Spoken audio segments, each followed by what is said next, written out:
एक बार राजा कृष्णदेवराय दरबार में बैठे मंत्रियों के साथ विचार विमर्श कर रहे थे कि तभी एक व्यक्ति उनके सामने आकर कहने लगा, महाराज मेरे साथ न्याय करें। मेरे मालिक ने मुझे धोखा दिया है। इतना सुनते ही महाराज ने उससे पूछा, तुम कौन हो और तुम्हारे साथ क्या हुआ है? अन्नदाता, मेरा नाम नामदेव है। कल मैं अपने मालिक के साथ किसी काम से एक गांव में जा रहा था। गर्मी की वजह से चलते चलते हम थक गए और पास में स्थित एक मंदिर की छाया में बैठ गए। तभी मेरी नज़र एक लाल रंग की थैली पर पड़ी जो कि मंदिर के एक कोने में पड़ी हुई थी। मालिक की आज्ञा लेकर मैंने वो थैली उठा ली। उसे खोलने पर पता चला कि उसके अंदर बेर के आकार के 2 हीरे चमक रहे थे। हीरे मंदिर में पाए गए थे, इसलिए उन पर राज्य का अधिकार था। परंतु मेरे मालिक ने मुझसे ये बात किसी को भी बताने से मना कर दिया और कहा कि हम दोनों इसमें से एक एक हीरा रख लेंगे। मैं अपने मालिक की गुलामी से परेशान था, इसलिए मैं अपना काम करना चाहता था, जिसके कारण मेरे मन में लालच आ गया। हवेली आते ही मालिक ने हीरे देने से साफ इनकार कर दिया। यही कारण है कि मुझे इंसाफ चाहिए। महाराज ने तुरंत कोतवाल को भेजकर नामदेव के मालिक को महल में पेश होने का आदेश दिया। नामदेव के मालिक को जल्द ही राजा के सामने लाया गया। राजा ने उससे हीरों के बारे में पूछा तो वह बोला, महाराज ये बात सच है कि मंदिर में हीरे मिले थे, लेकिन मैंने वो हीरे नामदेव को देकर उन्हें राजकोष में जमा करने को कहा था। जब वह वापस लौटा तो मैंने उससे राजकोष की रसीद मांगी तो वह आनाकानी करने लगा। मैंने जब इसे धमकाया तो ये आपके पास आकर मनगढ़ंत कहानी सुनाने लगा। अच्छा, तो ये बात है। महाराज ने कुछ सोचते हुए कहा, क्या तुम्हारे पास इस बात का कोई सबूत है कि तुम सच बोल रहे हो?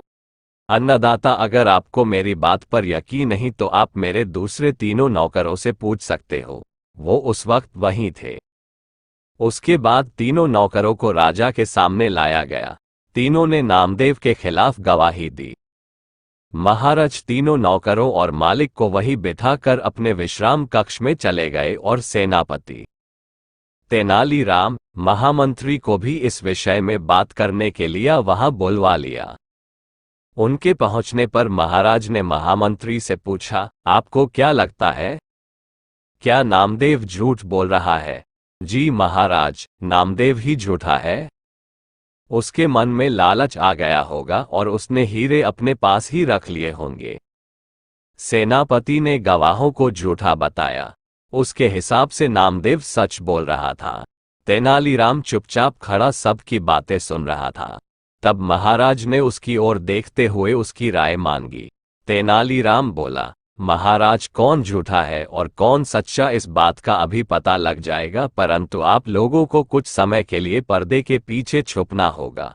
महाराज इस बात से सहमत हो गए क्योंकि वो जल्दी से जल्दी इस मसले को सुलझाना चाहते थे, इसीलिए पर्दे के पीछे जाकर छुप गए। महामंत्री और सेनापति मुंह सिकोड़ते हुए पर्दे के पीछे चले गए। अब विश्राम कक्ष में केवल तेनालीराम ही दिखाई दे रहा था।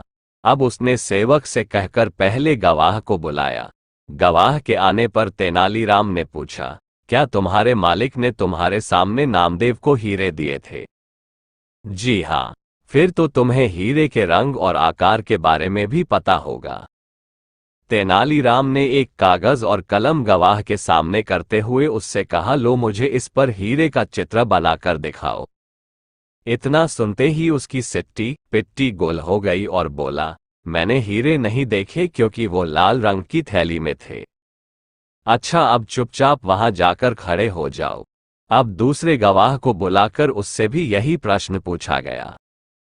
उसने हीरो के रंग के बारे में बताकर कागज पर 2 गोल गोल आकृतियां बनाकर अपनी बात साबित की।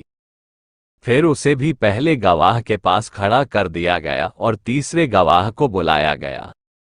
उसने बताया कि हीरे भोजपत्र की थैली में थे, इस वजह से वह उन्हें देख नहीं पाया।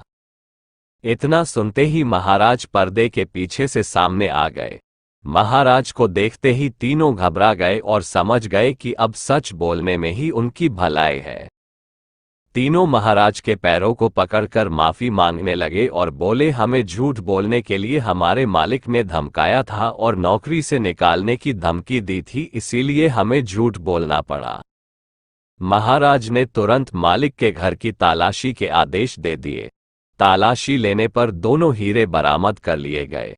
सजा के तौर पर मालिक को 10,000 स्वर्ण मुद्राएं नामदेव को देनी पड़ी और 20,000 स्वर्ण मुद्राएं जुर्माने के तौर पर भरनी पड़ी, जबकि बरामद हुए दोनों हीरे राजकोष में जमा कर लिए गए।